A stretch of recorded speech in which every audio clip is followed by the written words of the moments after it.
Buenas tardes, nuevamente contigo hasta el seno de tu hogar a través de este medio, esperando que la gracia del Señor, su cuidado y su provisión hayan sido para contigo y para con los tuyos. Me da mucho gusto volverte a saludar y poder estar contigo a través de este medio. Hoy vendremos y le daremos continuidad a lo que ya dijimos que va a constituir, que está constituyendo nuestra tercera unidad, en la que de manera específica vamos a estar hablando acerca de lo que es la ética. Ya hemos visto qué es ética, ya la hemos diferenciado en cuanto a una ética general y a lo que es una ética cristiana. Hoy quisiera que hablásemos un poco, siempre bajo el título dado a nuestra tercera unidad, como lo es que Dios ama la libertad, el tema de que nos narra de cómo Dios liberó a un pueblo. Déjame decirte de que una de las particularidades, una de las grandezas, de las bellezas que la Biblia tiene como libro y como una obra literaria es sus diferentes géneros. Y es así como podemos encontrar en ella poesía, podemos encontrar profecía, escatología, historia, geografía y una serie de estilos literarios.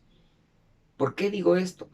Porque esta tarde me gustaría de que a modo de analogía, a modo de una especie de, déjame decirte, de una comparación, vamos a hablar acerca de cómo Dios liberó a un pueblo de la esclavitud. Eso en el aspecto histórico. Podemos llevar esta narrativa a lo que es la geografía y encontramos de que por ahí hay vestigios que nos hablan de que esta historia, que para muchos es mitología, que para muchos raya la ficción, han sido reales y han sido concretos. Y es así como hoy la ciencia nos está arrojando diferentes ejemplos, ¿verdad? Y la arqueología misma nos está diciendo de que mucho lo que la Biblia narra tiene un sustento, ¿verdad? Histórico, geográfico y, como te dije, incluso antropológico. ¿Por qué te menciono esto? Porque quisiera de que este tema que vamos a desarrollar, que pretendemos desarrollar a lo largo de esta semana, como lo es la liberación de un pueblo de la esclavitud, habla también de manera figurada lo que puede venir a ser la liberación de un hombre, de una mujer, de una sociedad, de una raza, que a raíz de su desobediencia está caída y está perdida, pero que Dios en su gracia y en su misericordia ha buscado los canales, ha buscado las maneras de cómo acercársele al hombre y hacerle sentir, hacerle objeto de su cuidado, de su amor, de su gracia, de su provisión y de su misericordia. Es de que hoy vamos a tratar de poder sacar una especie de paralelo entre lo que fue una esclavitud y liberación física, lo que puede ser una esclavitud mental, física también, emocional, espiritual, moral, pero que también puede ser en términos de libertad física, emocional y espiritual. Para poder hablar de lo que fue la liberación de un pueblo tendríamos que dar todo un contexto, hablar un poco acerca de lo que el libro de Éxodo nos narra.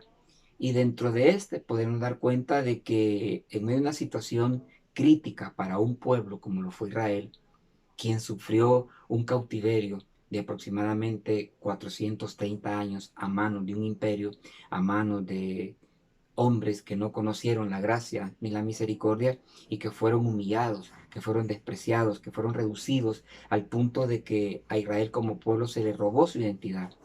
Se puede decir de que durante ese tiempo Israel no supo más que de gritos, de látigos y de trabajo sumamente forzado que a muchos, a miles quizás, vino y les costó la vida.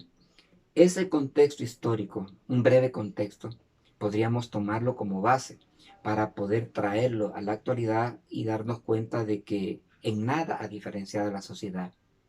Si bien es cierto, en aquel momento era un hombre, hoy pueden ser otros, hoy pueden ser muchos, que desde sus maneras muy particulares de ser están oprimiendo, están despersonalizando, están robando, están explotando y la humanidad toda pues, se ve expuesta a este tipo de explotación y a este tipo de esclavitud.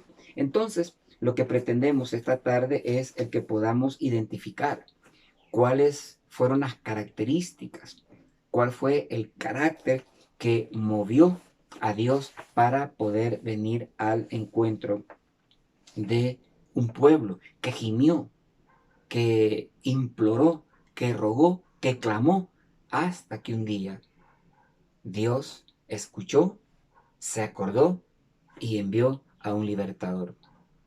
En la persona de Moisés encontramos un libertador, como ya te lo dije, de un pueblo que gemía, de un pueblo que estaba a los pies de un faraón, de un déspota, pero de igual forma hoy en día la humanidad toda a los pies de otro faraón tan déspota o quizás más déspota que el que te estoy mencionando, la humanidad toda está siendo objeto de esclavitud y de diferentes maneras. Hay diferentes tipos de esclavitud de las que hoy podemos hablar, como pueden ser físicas, pueden ser mentales, pueden ser psicológicas, pueden ser morales, de todo tipo. El punto es de que el hombre no puede declararse libre, porque no lo es. Muchas veces es prisionero de sí mismo, creyéndose que todo lo puede, creyendo que todo lo puede arreglar, creyendo de que, o jugando a ser Dios. Entonces, esta tarde quisiera que hablásemos un poco acerca de esas características que hacen único a nuestro Dios, de esas características que lo hacen ver como único, sin precedentes, sin comparación, tanto así de que Él dice de sí mismo de que no hay otro como Él. Quiero mencionarte por lo menos 2, 3 características, quizá más, de qué fue lo que movió a Dios, que al clamor de un pueblo se levantó de su trono y vino al encuentro de estos a través de un hombre que en este caso fue Moisés, que para muchos exégetas, teólogos, pues no es otra cosa que la figura de Jesucristo como tal. Una de las características fue de que Dios está presente. Dios no está ajeno, Dios no está distante, Dios no es lejano al clamor, a la angustia de muchos, de miles. Y es así que, fiel a su estilo, ha venido al encuentro de muchos hombres y de muchas mujeres a quienes ha redimido a través de ese mensaje salvífico que nos llega por medio de Jesucristo, su Hijo. Pero volviendo al punto, y específicamente, Israel bajo una mano dictatorial de un faraón. Dios escuchó. Eso nos da una enseñanza de que Él en su esencia de ser es un Dios compasivo, es un Dios que escucha, es un Dios que no está quieto, es un Dios que no está callado, es un Dios que está presente, es un Dios que en su momento, porque nunca llega tarde, pero tampoco llega temprano, siempre llega exacto, estará y será presente, porque Él está presente. Y otra de las manifestaciones de su carácter como tal es de que se vuelve un Dios consolador. Por eso es de que en el Antiguo Testamento no se le ve como a Padre. Él no se revela como Padre. No es sino hasta en Jesucristo que nos lo hace ver como Padre. Y como Padre Él nos hace llegar de su paternidad. Y media vez nosotros conozcamos, lo experimentemos como Padre, entonces sabremos experimentarlo también o sabremos experimentar, vivir, constatar su paternidad. Entonces, te he mencionado que como una manifestación del carácter de Dios es de que Él está presente, de que Él no está ausente, de que Él está atento. Tanto así que su palabra nos invita y nos dice, clama a mí y yo te responderé y te enseñaré cosas ocultas que tú no sabes.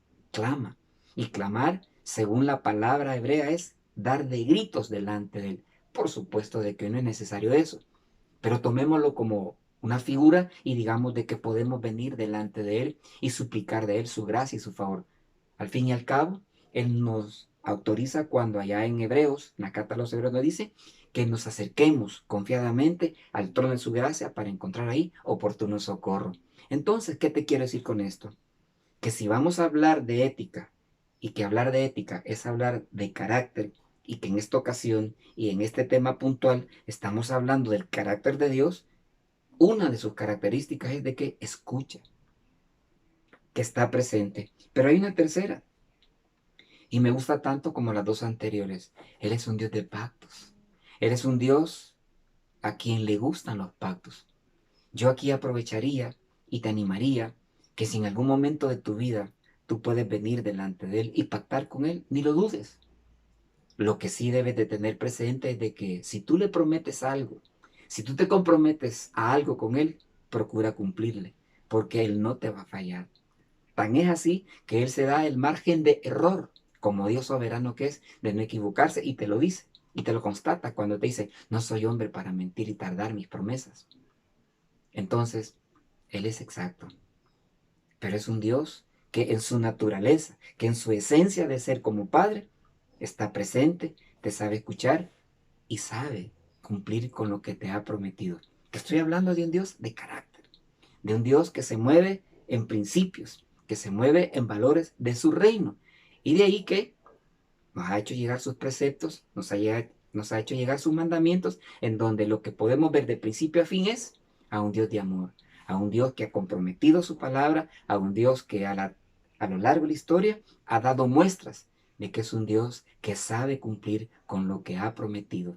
Está presente, no está ausente, es un Dios de pactos y es un Dios cercano, es un Dios de promesas, es un Dios que te conoce, es un Dios que no está ajeno a tus miedos, a tus ansiedades, pero que al mismo tiempo está deseoso de bendecir tu mañana, de bendecir tu futuro, de bendecir lo que Él ha dicho que hará de ti.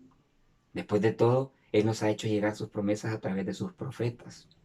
Porque mis pensamientos para con vosotros son de paz, de bienestar y de prosperidad. Porque mi espíritu está siendo derramado sobre todo aquel que me invoca. Porque mi salvación está a las puertas de todo aquel que llama. Porque mi amor está dispuesto para todo aquel que lo busca y quiere experimentarlo. Entonces, te he dicho y te he hablado acerca de cómo un pueblo fue liberado para ser tomado como ejemplo, como una figura. Pero de igual forma, un pueblo que en este caso está compuesto por esos millones de seres humanos que han tenido un encuentro personal con Jesucristo, que lo han asumido como su Salvador y Señor, y hoy son libres. No que están exentos o fuera de problemas. Te mentiría si yo te digo eso. Te estoy diciendo de que, pero sí hay libertad emocional, sí hay libertad moral, sí hay libertad para poder hacer lo que nos conviene. El apóstol Pablo en una de sus cartas nos dice de que todo nos es lícito, mas no todo conviene. Es un Dios que ama la libertad, es un Dios que jamás vendrá y pedirá de ti lo que tú no quieras hacer, porque lo que tú le darás a Él será simple y sencillamente en respuesta al amor que Él ya te manifestó. Entonces, bajo el tema liberación de la esclavitud de Egipto, lo que he pretendido es nada más hacer una especie de comparación. Una esclavitud física, tan humillante como ya lo podemos ver y leer en Éxodo, pero de igual forma una esclavitud moral, espiritual, en la que lamentablemente y por diversas razones la humanidad hoy en día está envuelta. Entonces, esperaría que, como lo hemos venido haciendo, vayas a la plataforma, ubiques la guía, la trabajes, la leas y la interpretes para que luego después la puedas aplicar con el auxilio de tu Biblia, con el auxilio de su espíritu y, ¿por qué no? Me encantaría, que me gustaría de que fuese discutida con papá, con mamá, no sé quiénes componen tu núcleo, pero lo ideal sería eso. Entonces, te dejo con mis mejores deseos. Esperaría de que en medio de todo la estés pasando bien, pero más allá de eso, estés experimentando el amor y el cuidado de Dios. ¿Y qué desearía? Que pudieses venir y ser libre en Jesucristo, libre de temores, libre de ansiedades, y saber que tienes un Dios fiel y verdadero, quien te deja con esta promesa. Clama a mí y yo te voy a responder y te enseñaré cosas grandes y ocultas que tú no conoces. Un saludo, no sin antes decirte y reiterarte, repetirte cuánto les extraño, cuánto te extraño y cómo desearía poder verte, saludarte y vivir de esos momentos que solías regalarme estando ahí en el colegio. Un abrazo, un apretón de mano y mis mejores deseos. Espero que todo trabajo que me hagas llegar sea debidamente rotulado con tu nombre, con tu sección y con tu número. Hasta la vista. Dios te bendice.